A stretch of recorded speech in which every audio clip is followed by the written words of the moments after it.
So welcome everybody. Sorry about those technical difficulties. As Tani was saying, we actually are poor people, and also as we go, talk about the digital divide. You know, we're also learning as we go. This whole live stream on YouTube. So just please bear with us.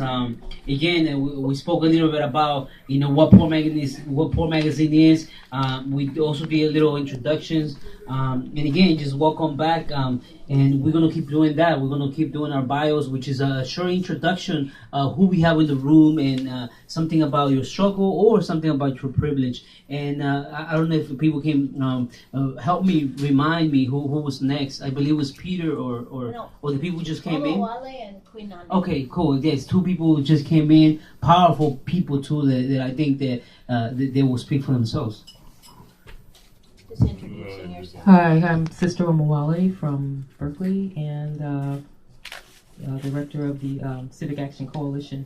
What we're interested in is looking at the way AC Transit, Alameda Contra Costa County Transit Authority is using its bus prices and its bus routes to gentrify the entire county of Alameda and the entire county of Contra Costa. Right.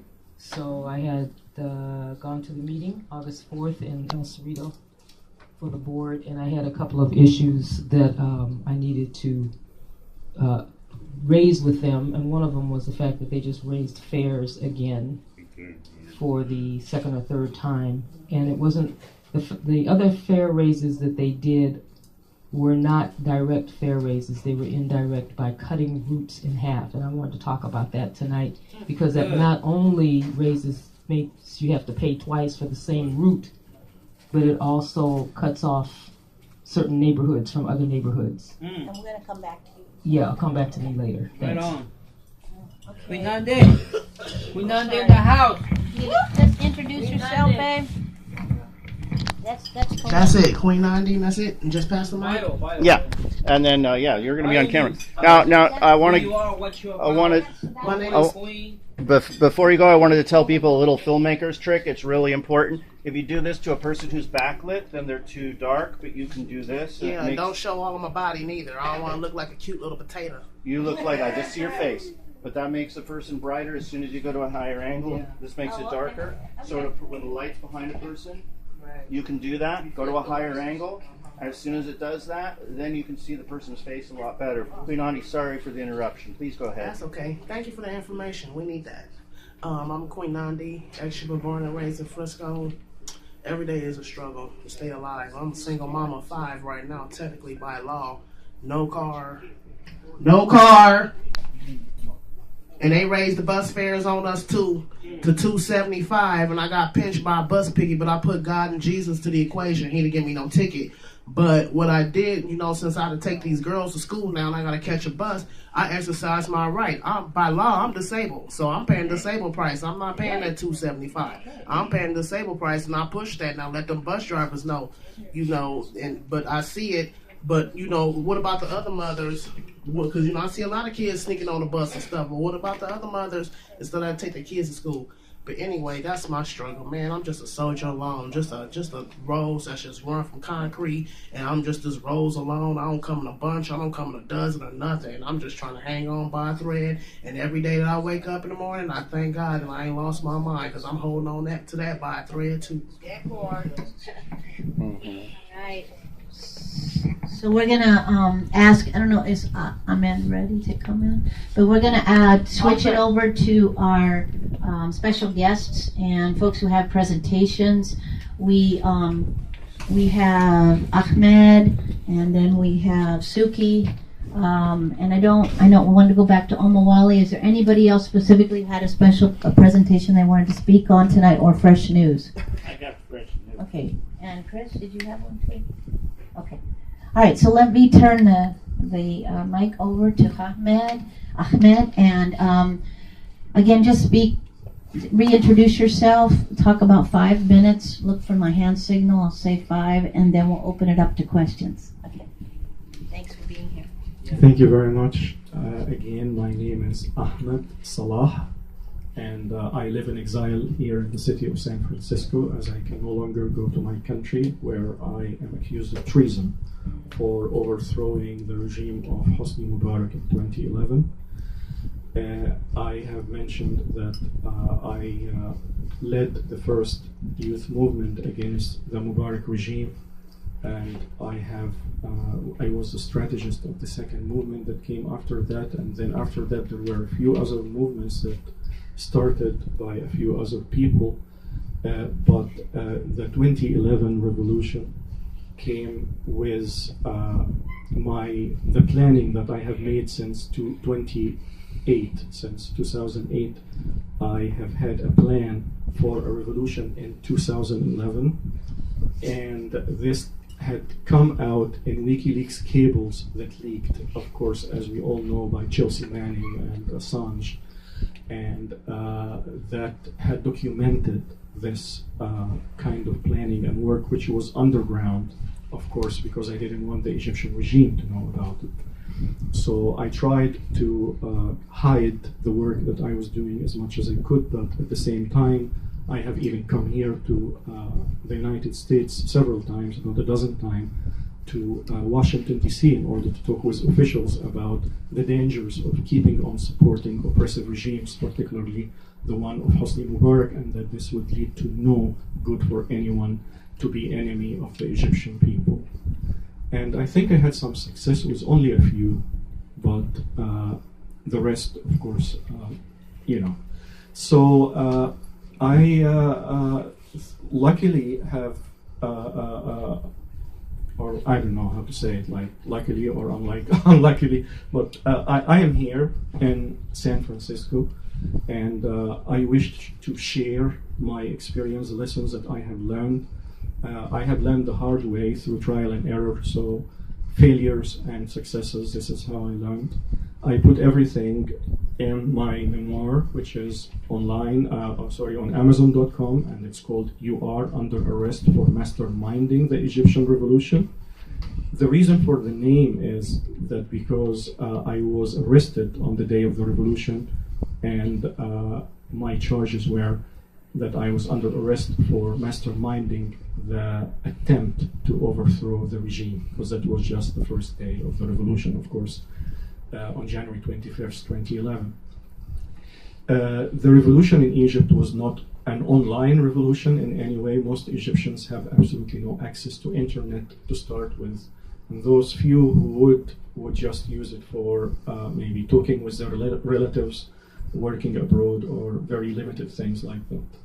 So we have been trying to use internet for starting revolutions and failing for a while until we learned that this is not going to work.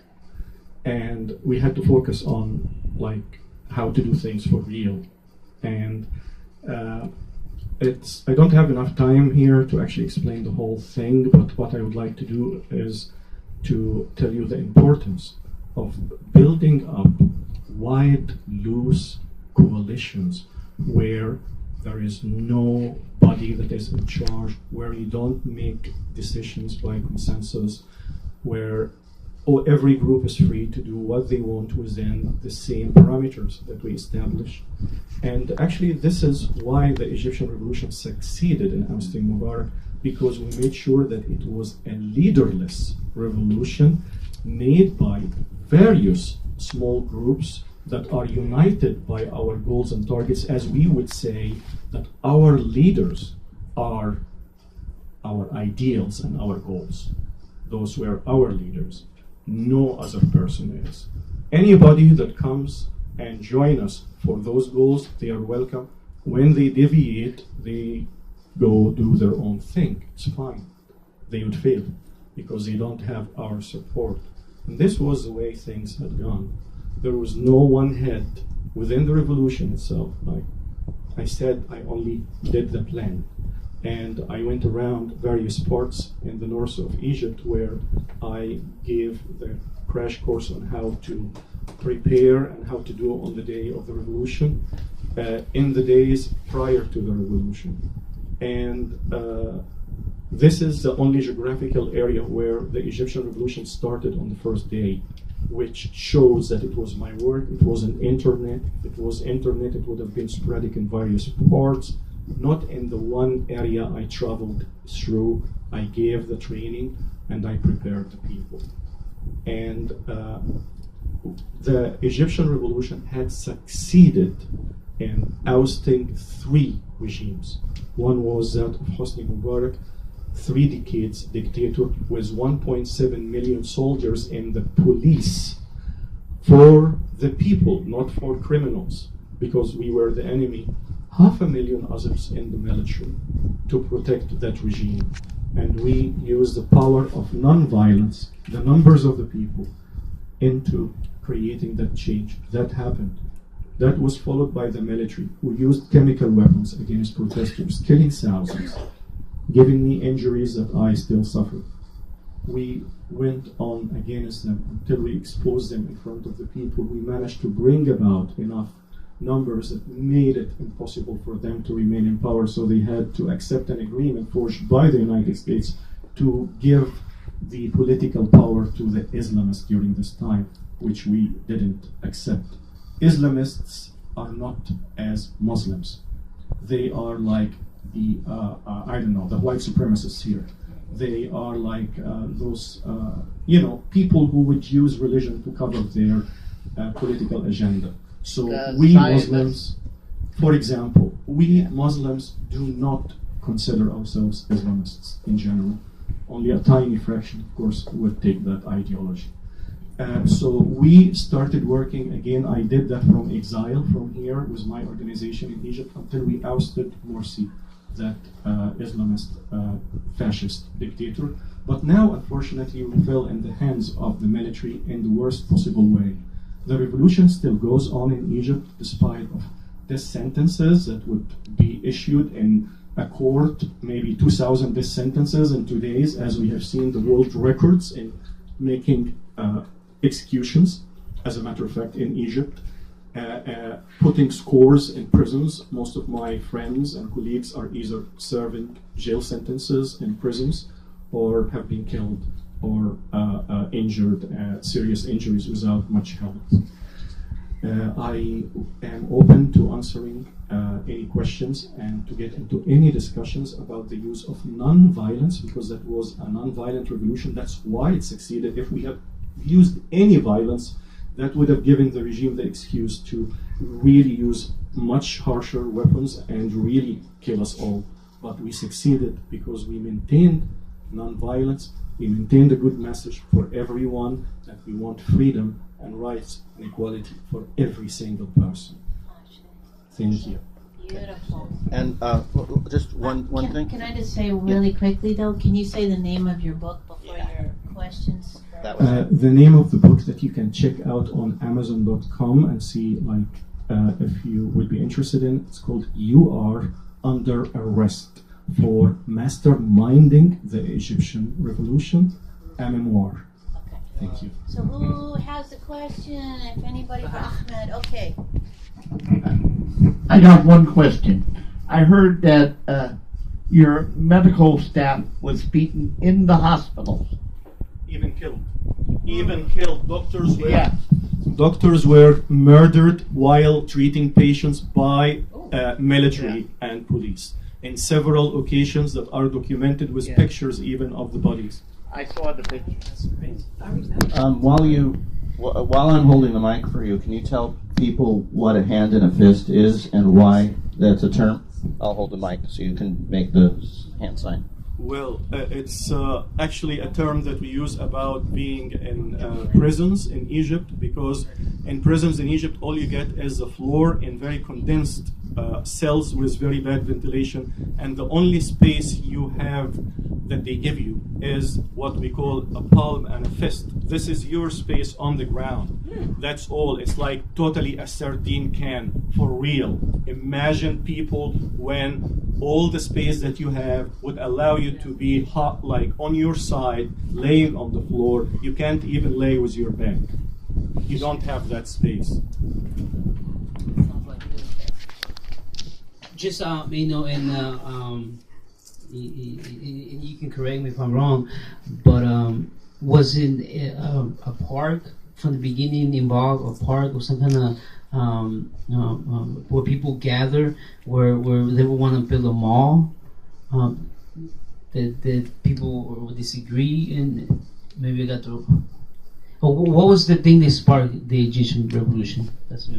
What What sparked it? The thing that sparked the Egyptian Started it. revolution. Yeah, what sparked it? That was the Why name of was his the memoir. people That the unrest? there was a build up of things. But anyway, Sorry. for me, I planned for the revolution to be in 2011 since 2008. So I've been working